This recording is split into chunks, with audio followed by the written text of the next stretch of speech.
પુરુષ થોડોક અહંકારી હોય ને, થોડોક અહંકારી, તમે હોની છાતી ઉપર હાથ મૂકીને વિચારજો. એક પ્રશ્ન તમને પૂછું છું, આમાંથી એક પણ પરણેલો પુરુષ એવો નહીં હોય કે 5 માળાની વચ્ચે એને એની ઘરવાળીને એટલું ન કીધું હોય કે તારામાં તો બુદ્ધિ જ નથી. કીધું હોય કે ન કીધું હોય, એનામાં બુદ્ધિ છે ને એટલે તો તારું આખું ઘર હાચવે છે, તારું ઘર હાચવે.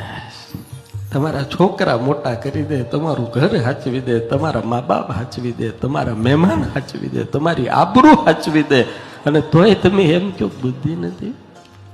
તમે જ્યારે એને સન્માન આપશો ત્યારે એ તમને પણ સ્વમાન આપશે, સન્માન આપશે. બધું જ પરસ્પર હોય છે. એકલા હાથે ક્યાંય તાળી પડતી નથી. હનુમાનજી મહારાજે બધાને સન્માન આપ્યું, બધાને, એટલે આખી દુનિયા એને જય કરે છે.